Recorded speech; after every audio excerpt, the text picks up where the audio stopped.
evening, and thank you for joining us tonight for praying with icons. You turn your mic off. If I know how. Is it off? I think so. Okay. Just, All right. no, but I'll figure it out. Anyway, No. here comes Meredith. Is it? Where is the switch? Meredith, running down to. I'm trying to find the switch. Show me where it is. Okay, I'll turn it back on for you.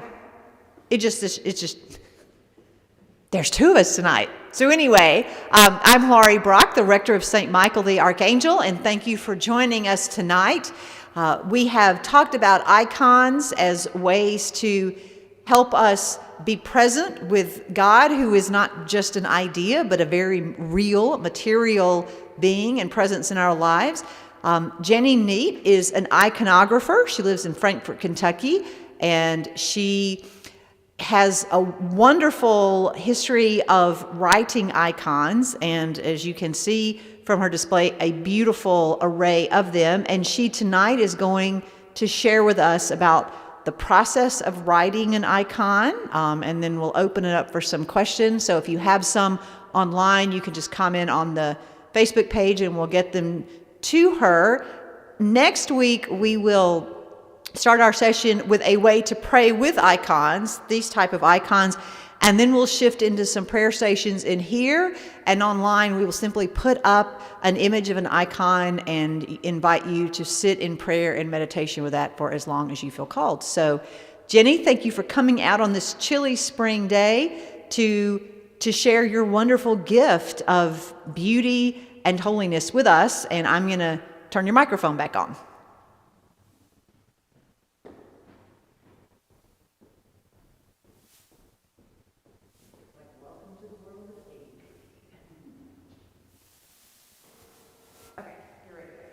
All right. Well, thank you for having me. And one of the divine rules of iconographers is to spread the joy of icons. And so that's basically why I'm here. I have been doing this for over 17 years now. I never dreamed that I would still be doing that, but I still find it magical when the face starts to emerge. Because icons are not painted like regular paintings. There's a whole different process. And one of the main ones that you probably notice is when you look at an icon, it comes towards you. And that's because of the reverse perspective. You probably learned about perspective in your early elementary art class, where you have that vanishing point that's out there. But with an icon, the vanishing point is in you. And so that's why it comes towards you. And so anything that has like buildings or, for example, this one has building in it, it looks really weird. But that's because of this reverse perspective. And if you see one that has like a canopy or curtains, that means the event took place indoors. And that holds for paintings as well. So one of the other things that's different about the painting of icons is it goes from dark to light. There aren't any shadows at all in an icon. And it's because the light comes from within. So you build up those layers of light. And all the images and the recipes for the colors, all of this has been handed down for centuries. And I have a list of, you can look at them later, Pigment Guides. It tells you how to get the different colors. And you can be like a chemist, taking these pigments and mixing them up. Egg tempera itself, in case you're not familiar with egg tempera, it's made with pure pigment. I brought a couple of jars just to show you. I'm like a kid in a candy store when I go in a pigment shop. So anyway, you take the pure pigment and you mix it with egg yolk. You cannot have any egg white at all. The egg white will make the paint crack. And so you have to be really careful when you divide that egg, and you're going back and forth with your hands, and you have to get it really dry, and then you hold the yolk, prick it over a cup, let it drip in, then you add vinegar or wine, and that helps keep it from smelling bad too soon. Because pigments mixed with egg yolk, you can imagine egg after it sits a few days, the smell can get pretty ripe. So the vinegar or the wine helps, and also keeping it in the refrigerator. When I do some painting at home, our refrigerator just gets filled with cups because you don't want to get rid of any of it in case you have to go back. A lot of times people, when they are working on one, if you work it too much, you'll just take that paint right back up and you have to start all over. So the reason it's said to be writing an icon is because iconographers are considered to be evangelists. You're telling a story that even an illiterate person can read. And that's why they were so prolific back then, because there were a lot of people that could not read, but they could know what was going on with the icons. And so the other thing is the colors. They're very symbolic. Each saint has their own color. You will notice that with Christ, quite often you will see that he has red with blue over top of him. Well, that's because he was divine. Red is divine, a divine color, and blue is earth. And so he was cloaked with humanity. Whereas Mary, her colors, she has blue underneath. She was human, and then she was cloaked with divinity. So that's why her red is over top of her. So it makes a big difference in the colors that are chosen. And like I say, you pay attention to what was done before. And so that's what I wanted to learn, was how these were done. And basically the method that I have learned to do is a combination of dry brush and wet floats. And I'll explain that later. But I want to start with the board. And the board is many layers of gesso on a board, and the wood is vertical. You won't be able to see it on this one, I don't think. But it represents the tree of life. And so you have an empty board, and you have a cartoon. You can either draw your own cartoon, or you can get one from offline, different places, friends. You get them from everywhere. And basically you end up having to transfer that image to the board. And that's what starts it all. I do have pictures that show all the steps. So afterwards you can look through them and see exactly how that changes each time. You notice that these have a kavchev, that's the indention in the board. And that's because it's considered it holds what's holy. And it's a chalice. Now the reason that they had them a long time ago is because it would help protect them from all the smoke from the incense, and they wouldn't get as blackened, and so by being recessed. But a lot of these things that people do today, they've put a reason behind it. So it's kind of like in church, you give a reason. It's kind of like you make up things. So you say, okay, this is why we do this.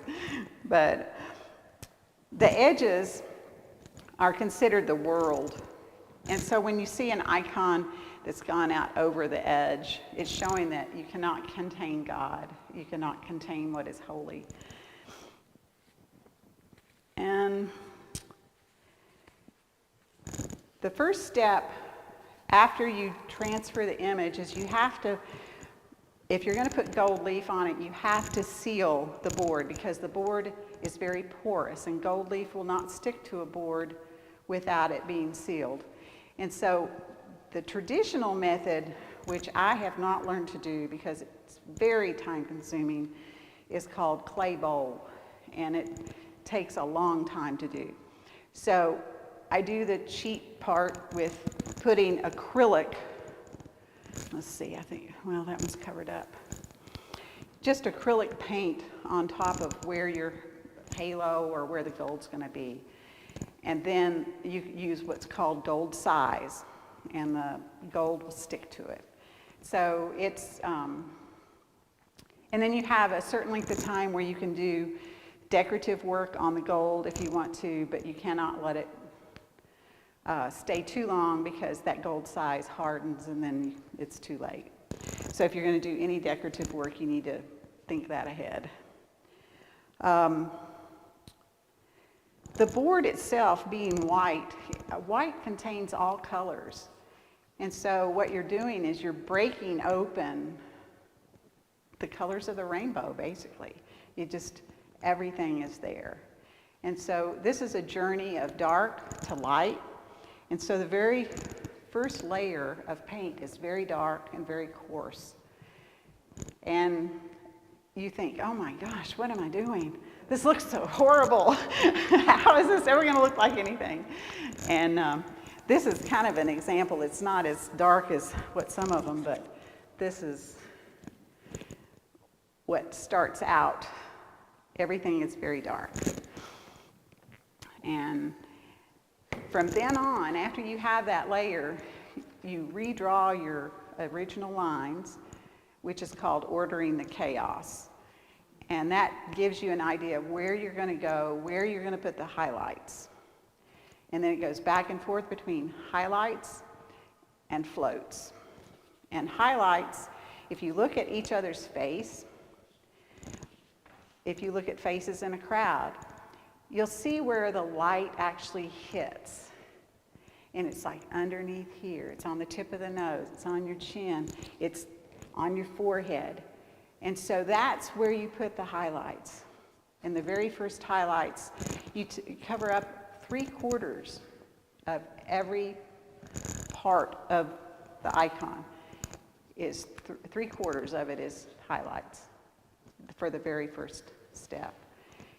And then the float, what a float is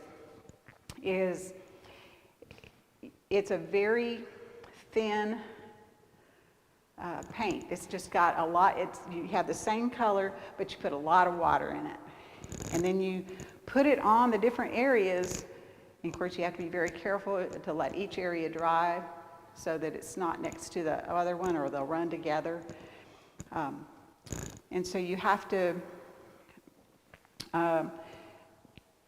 get the paint. You have no control over where the pigment falls. And I brought one icon, and you can look at it closer later, but I wanted to point out that this one, there's a cat face right here. I did not paint it, but that's how it came out. It's very clear as a cat. When I did Mary Magdalene years ago, I was working on her, and overnight, I had left her and went back to her, and there was an M right on her forehead. And it was like, whoa, I was shocked. I took a picture of it and everything, because and I showed it, I was at Canuga, but it was an extra one I was working on, and everybody had to come over and see it, you know, because they were amazed. So you don't have any control. I want to go back, because I talked about redrawing the lines, but before you put the first layer of color on, you either incise the lines or you use India ink. And in sizing, you have to put in, you want to go into the gesso just far enough where you know where you're going, but not too much. It's canon, not law. And then you have your lines to redraw. So I skipped that step. The highlights are what sweeten the icon. They bring the life to it. And it's kind of like,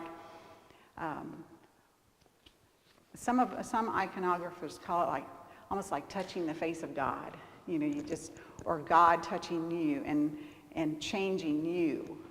It's a sweetening process. And the floats cover all the sins. If you've made a mistake, it kind of helps because it just covers it all up. The process itself, you have to just trust it. You have to let go.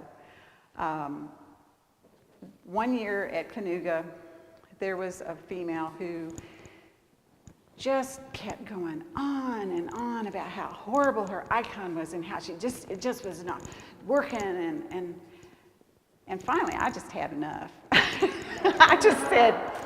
I said, it's because, you're not, trusting the process. And she says, oh, that's easy for you to say. You have a beautiful icon. And I said, I'm trusting the process. I said, just let go. You want to control everything.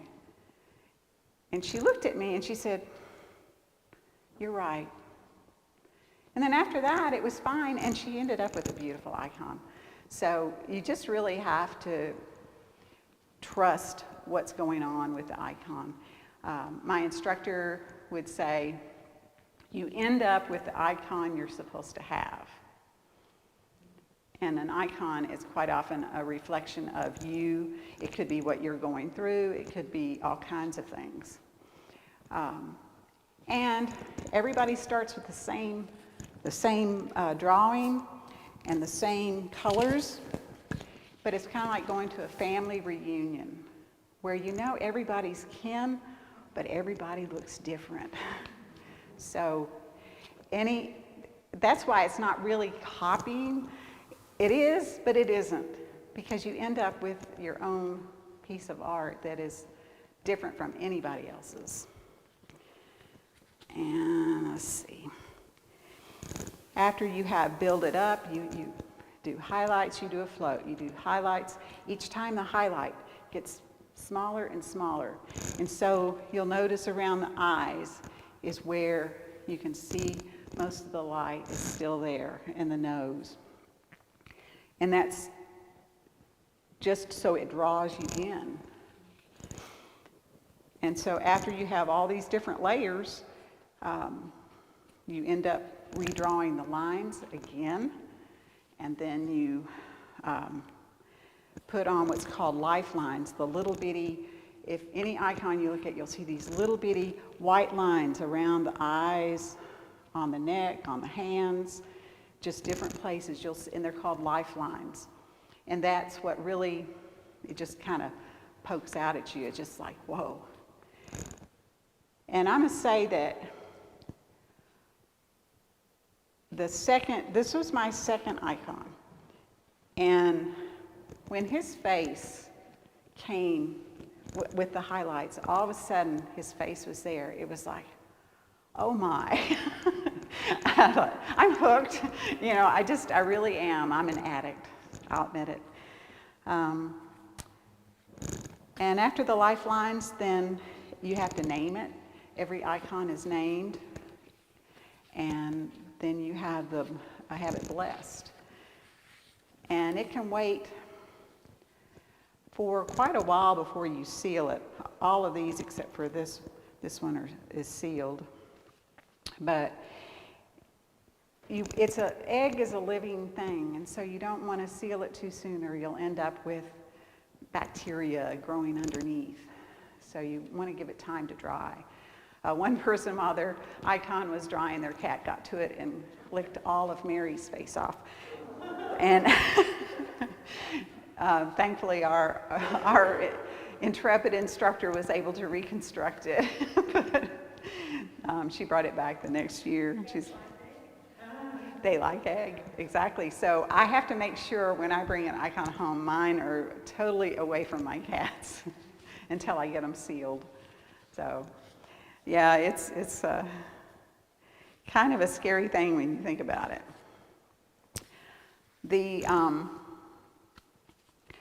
The one thing I did not mention is once you put the gold leaf on and you put that red line around the halo, that's called the alpha line, and that is the beginning of the journey. So I've gone a little bit out of order, but I wanted to point out also, this one is an acrylic, and acrylic pigments are man-made. They're not from the earth. And the reason an icon with the pure pigments, also it catches the light. They reflect the light more. And so I had taken one class in acrylic, and I had decided if I was going to spend my time and my money, I was going to do it with the real materials.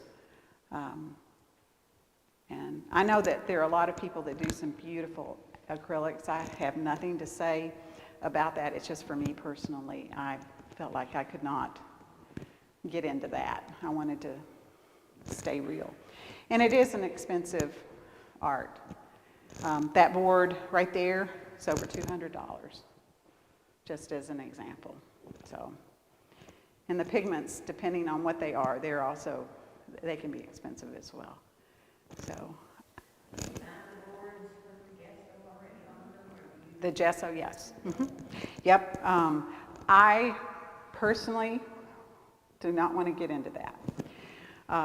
It is a lot of work, and it's a lot of layers. They take the board and they actually put a piece of linen on it first, which is symbolic of the shroud. And then the layers of gesso, there's probably 13 or more layers, and it's sanded down each time in between, and I'm not going to get into that. I'll pay somebody. So, but yeah, there's different places. Now, I had been getting my boards from Pandora, and the wife died, and apparently the husband, who did not speak English, they were accepting orders online and then not filling them. And I had to have a big dispute with my credit card company because I never got my boards, and I won eventually, but it was, everybody knows, don't order from Pandora now, which is sad because that's where I really did get a lot of good boards. So, but I can open it up to questions. I think I kind of gave an overview, so. Can you repeat the question so that... They want to know what I seal the boards with. There are two different methods of, well, actually more than that. There's one method that uses a shellac and a denatured alcohol that's mixed together, and you put that on for the first 2 layers, and then the last layer is just like your polyurethane. Then, trying to think the name of I might come up with the name of the other one, but there's several different methods. They all smell to high heaven. And you have to have a very well ventilated place, and you have to have it where there's not going to get any dust or anything on them. And that's kind of hard to find. So our house can smell awful. But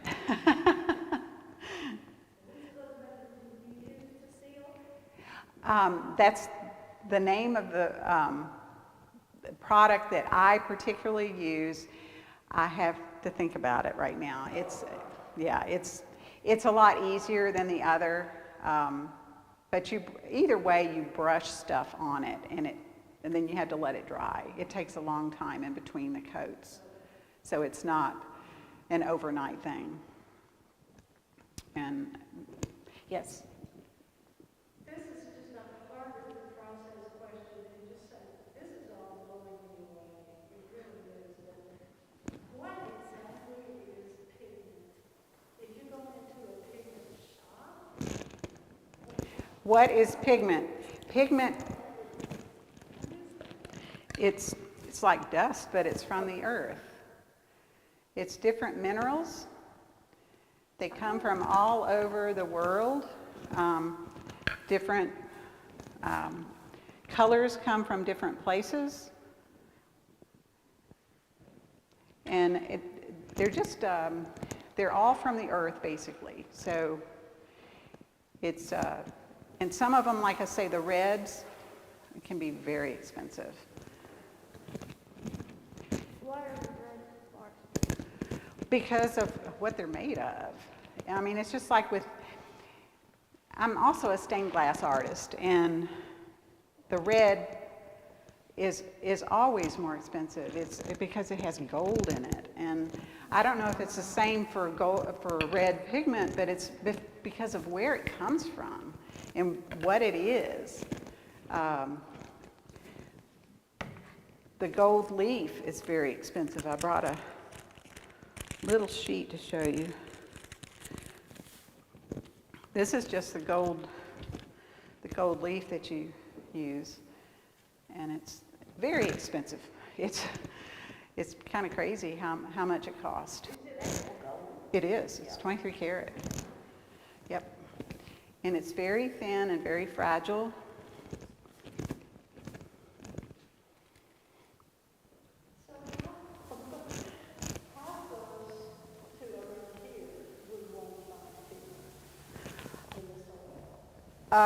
Probably not. You wouldn't, I don't think there would be any of the pigments that I get, I don't think they would come from here.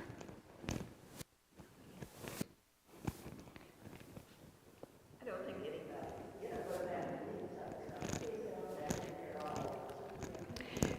When you decide to write an icon, how you choose the subject?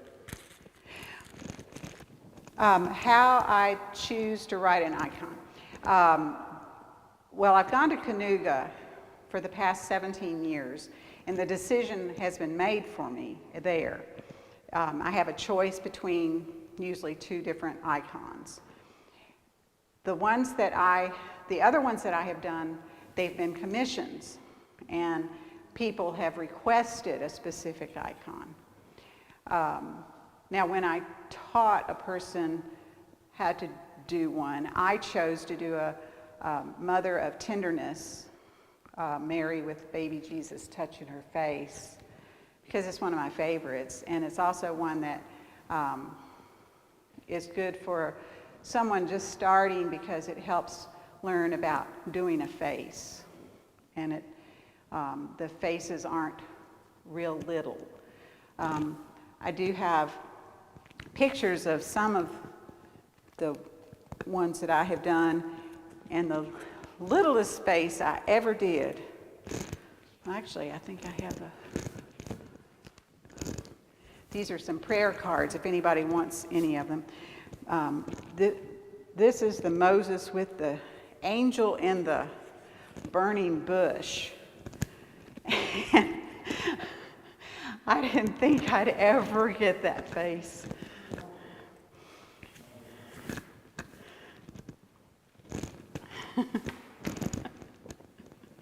It's, Once you choose a subject, how much latitude do you have in terms of positioning them, backgrounds? there again, it's pretty much, if you're going to do traditional, it's pretty much there. Now, there are people who are doing more contemporary saints that make up their own. I did do one icon. I did the prototype for one icon, but it was, what I did is I took from two different icons that existed. I took the mountains from Elijah in the desert, and I took the Jesus off of his throne. And so, even though I was doing the Beatitudes and so you can pass that back, and I'll put this one up here. I had been commissioned by a Jesuit retreat center to do this for their 50th anniversary. And I was scared to death. Just like, you've got to be kidding me. I had only done like 3 icons at that point. And I had my instructor on the phone daily because I hadn't mixed my own paints before. I was really struggling. And I had a friend who was dying at the same time. And so I would work on this icon, and then I would go sit at her bedside, and I would come back and work on the icon. And I was amazed when it came out. It was like, it worked. And so they ended up printing up prayer cards, and everybody that went on a retreat that year got a prayer card with my icon on it. So. They might, if they see it. Somebody might see it. They'd actually taken me into their chapel, and they said, we want an icon that is like this window here of the Beatitudes. Well, these were some of the weirdest windows I'd ever seen in my life. They were black and white. They were just basically black paint doing the outline. And they had Jesus standing there with his finger pointing up, and then they had all these people and around him. And I thought, oh gosh, I'll never be able to do that.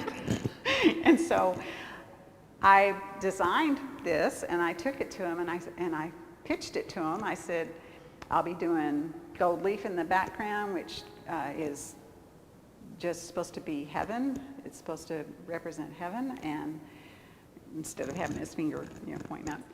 And I said, instead of having people, I said, the people who look at it are the people who are listening to the sermon. And they said, oh, okay. So that's how that happened. So.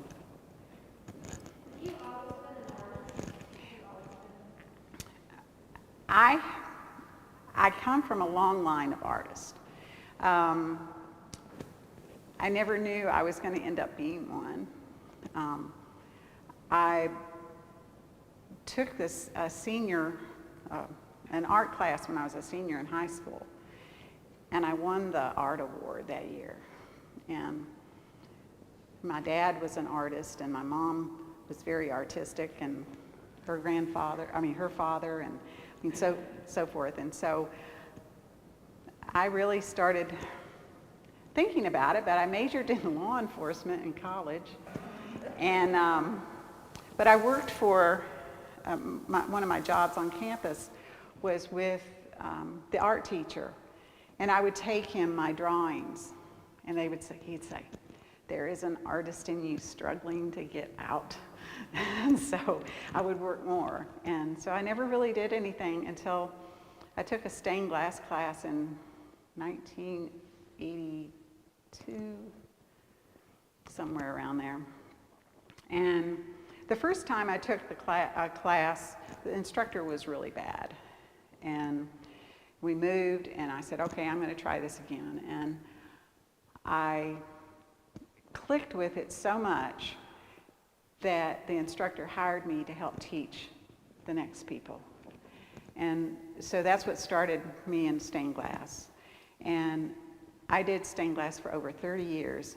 I still want to do it. I haven't done any for about 8 years probably, because I've been in animal rescue.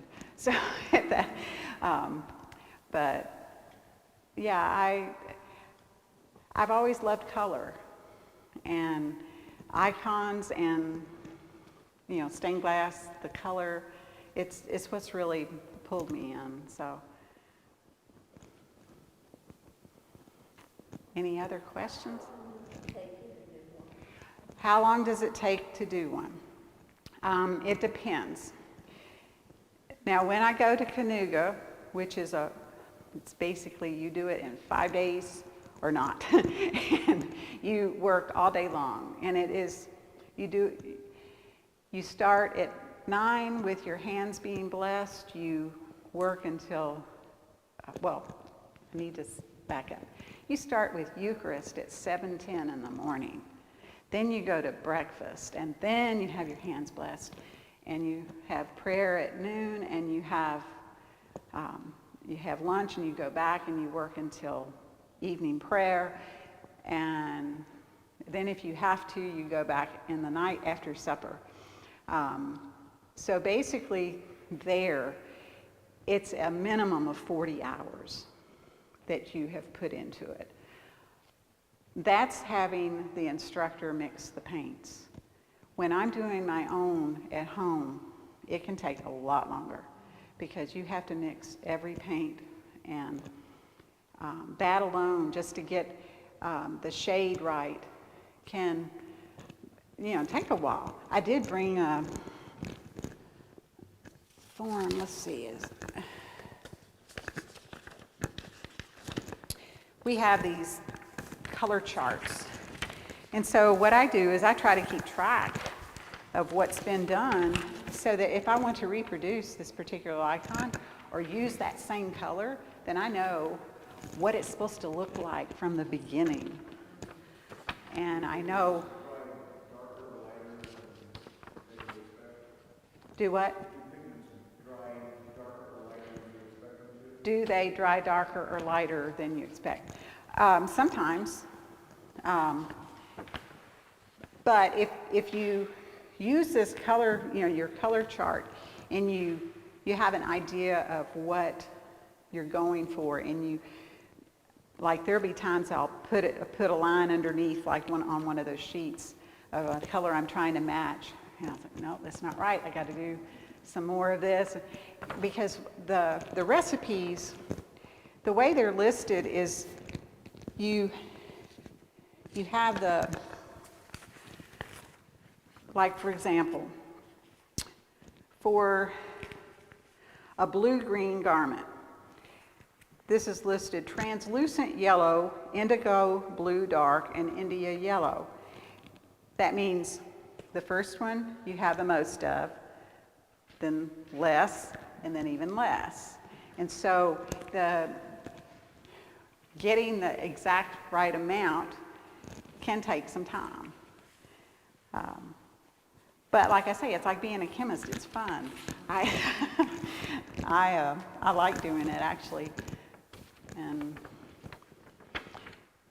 this is the kind of thing that the instructor will put out, showing the different stages, but of what you're supposed to, the amount of color to use on, as far as the highlight. Thank you. Thanks.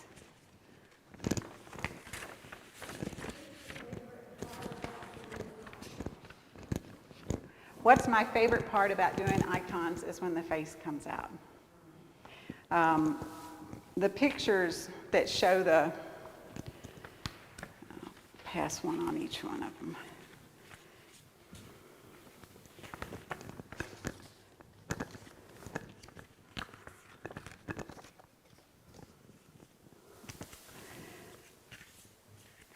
To me, it's just amazing when that happens.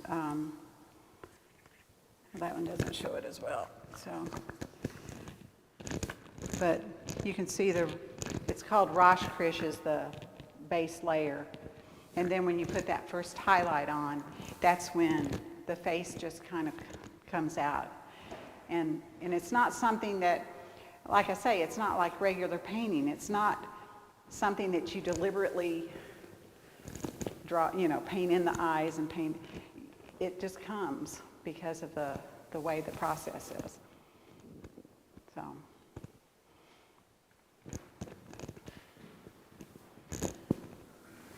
And you asked me earlier how I got into it. I had gone on a personal retreat back in the 80s and had been at the Sisters of the Poor in Maryland. And there was an Episcopal nun who painted icons on Paschal candles. And she actually invited me to her room, which is unusual. And she showed me what she does. And I was just fascinated. I just thought, wow, I can't imagine painting something like that. and then knowing it was going to be burned away. Then many years passed, and then Jess went to seminary, and I was running the bookstore, and I would order icon books.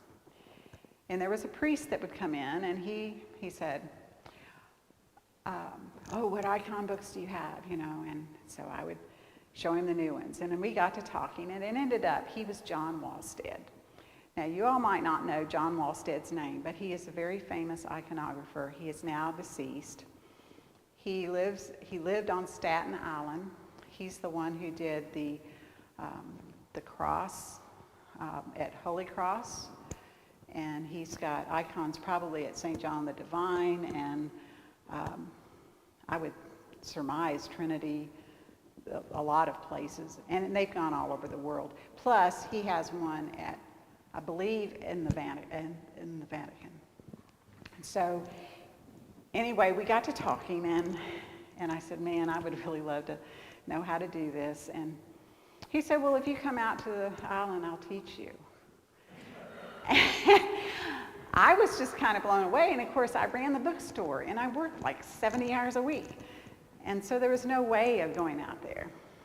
But when we moved to Lancaster, Pennsylvania, after he finished seminary, I contacted John, and I said, you told me I could come out. I said, is that offer still valid? And he said, yes. So I trekked into New York City, and I went to see him, and I was telling Mother Laurie this earlier. He said, okay, I want you to go get a board. I want you to get some pigments. This is the list. This is the store you go to in New York. And I want you to draw a Mary and Jesus on the board. And I was like, okay. So I went to the store, and I went in, and there was this, I'd never been in a pigment store before, and I just couldn't believe it. So I bought everything that he said, and then I spent hours drawing this mother and Jesus on the board. And then I took it to him, and he says, did you draw this freehand? And I said, yes, you told me to draw. And he said, you could have traced it. So that was my introduction. And he would do strictly dry brush. And so you can see the difference in the face. It's just totally just dry brush. I have never finished this, needless to say, but maybe one day. But that face has probably 16 layers of dry brush on it. Probably about 16. Yeah. It takes a long time with dry brush. Probably already. No, when I say dry brush, it's still wet, but you just don't have a lot on your brush. And so it's like you're putting just a little bit of paint on at a time. And you can do cross-hatching, different methods to build it up, but it's a very time-consuming. Did you done any of your other kind of art stuff before you met this man? Before you... Had I done any of my other art? I had done stained glass. Yes, I had done stained glass for years by that time. And I was still doing it. In fact, I was fortunate enough to be able to have a room that I shared with other artists at General Seminary. It was a room that was not being used, and we shared the space, and I actually did some stained glass while I was there, including an Annunciation that I designed. I was auditing a class about art in the Renaissance, and I didn't want to write the paper, and so I said, since I'm not really going to be getting a grade, can I just do this instead? And he was like, well, yeah, sure. So I designed the window and made it, and it's still probably one of my favorite pieces. It's really quite large. It's about like that. So. No, it's in my basement right now. It's in my garage. It's so big, we don't have a window for it, unfortunately. But I pretended I was a Renaissance artist when I designed it, and used the different, like Italian, the Renaissance, they would put people in paintings. They would use their present day clothing and so forth, but into an older thing. You know how I'm talking about? Well, they would put like patrons into the painting, but the patrons, so they can be identified, would be wearing their clothing, and so smack in the middle of the birth of Christ with shepherds and magi and everything else, wearing clothes of their time is this fellow in pageant garments. So. But they also would put in places of where they lived. And so the room that my Mary is in, it has the windows, the shape of that were at General. It has the floor of the chapel at General. And my Mary is a different Mary than any Mary you'll see in an Annunciation. I felt like that if I was a 13-year-old girl and somebody told me I was going to have a baby, I wouldn't be going. I'd be going. Oh. And so my Mary is actually from the chapel door at the crucifixion. And she has her head like this. So. If someone were interested in learning how to do this, and didn't have access to a world-renowned iconographer, what would you suggest? Well, do what, as far as somebody wanting to learn, do what I did. When I couldn't continue with John, I only had 2 times with him before we moved further away. And I found the instructor that was starting to teach at Canuga. She had worked with John for 15 years. And actually Jess had seen the ad, and he said, this is the way you can continue. And so that's what I did. And I go back every year for the community. But not everybody watching what Canuga is a retreat center. It's with the Episcopal Church. It's in Hendersonville, North Carolina. So it's about a 5-hour drive from here. And they have an acrylic workshop usually in the fall, and they have this one in February with the egg tempera. And I'm not sure how much longer it's going to continue, but right now the dates for next year are already out. They don't have sign-ups for it yet, and it's gotten more and more expensive. I cannot believe how expensive it has gotten compared to when I started. The first year I went, it was $695, and this past year I paid $1,500 something, $1,600, and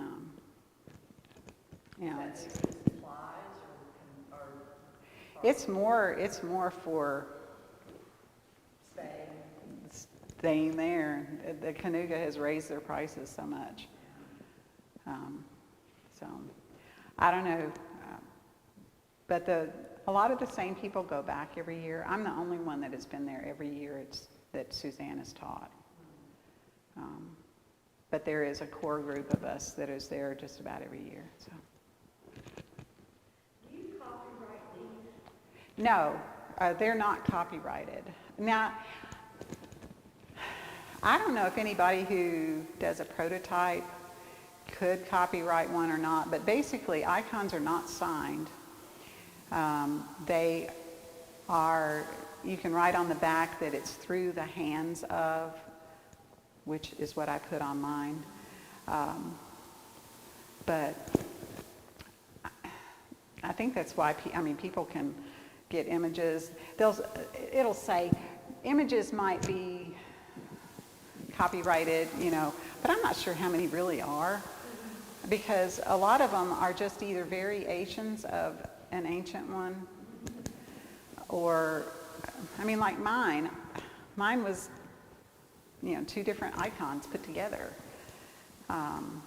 So I really don't know, but I don't know of anybody who has tried to copyright theirs. I think most people want to spread their icon. And like I say, it's one of the rules. They're on the back of that sheet I have there, the divine rules for iconographers. Several times, anticipating this for your presentation, I've heard people talk about writing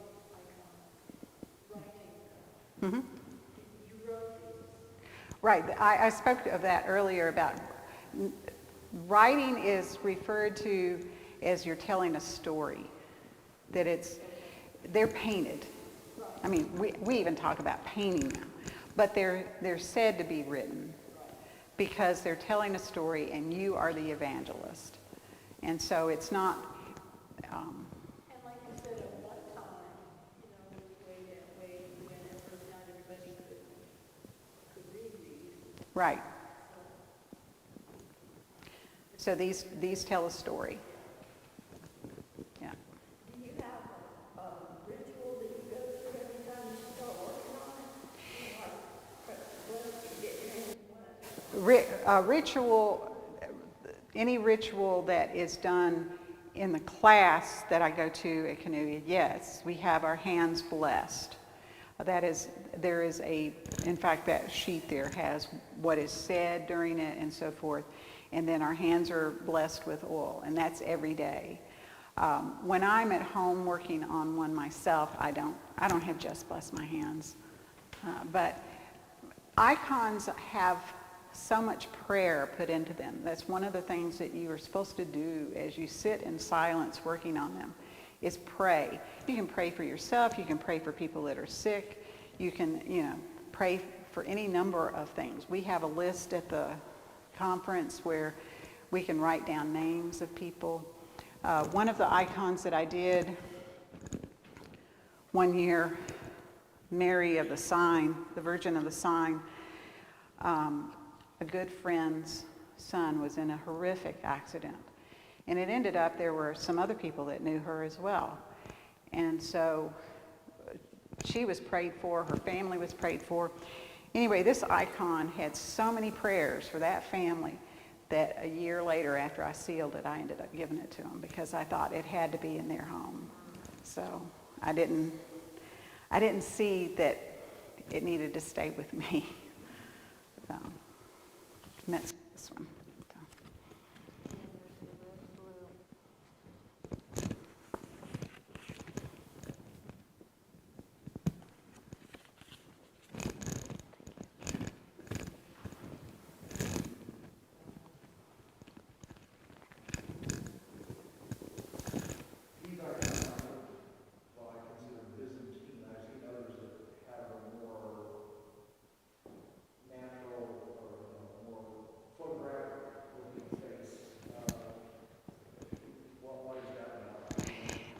There's different styles, and of course there's a lot of people that are making icons more realistic looking, but they're not supposed to be realistic. They're considered windows into heaven, and I don't see myself doing anything that's more realistic myself. I don't blame people for doing it. But there's different styles. The Egyptian style is very different. The Coptic, those icons are totally different. And they're more, almost like op art, or I don't know what to call it. They're very different though.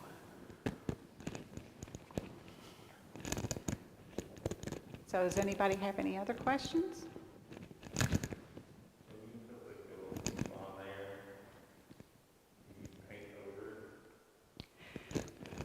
No,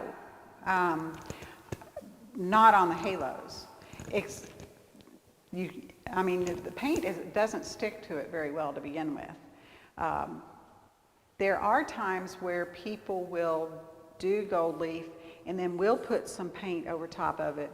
You have to have this all in your head, and that might end up being what I do with that little one down there, and then scratch into it so the gold comes through in the scratched area. But I'm not sure what I'm going to do, because that's one that may remain unfinished, but we'll see. Do you have any idea why the cat appeared? I have cats. I love cats. I have no clue. You'll have to come up closer to see it, but I really don't know why. But it's definitely a cat.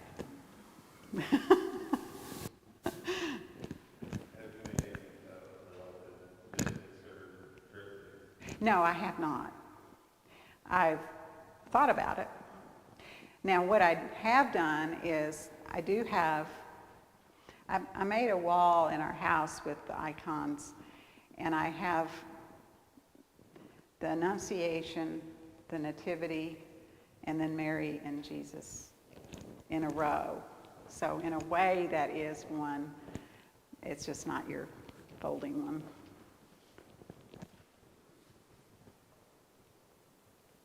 And I've done probably at least 25 or 27. I'd have to count them up.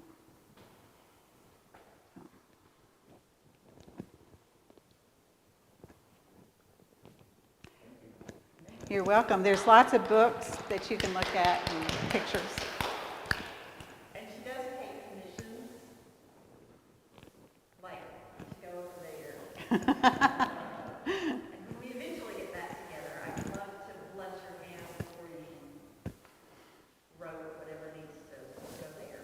But maybe we can have a little icon committee. But we would definitely want a cat in ours too. That I can't guarantee. Thank you so much, and please come up and check them out. Thank you, and have a good week. Thank you so much, Minnie. You gonna turn me off? I'll unhook you.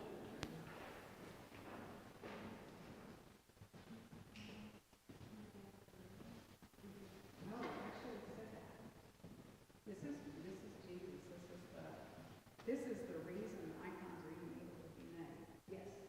This is the story of King Abgar of Edessa in Turkey.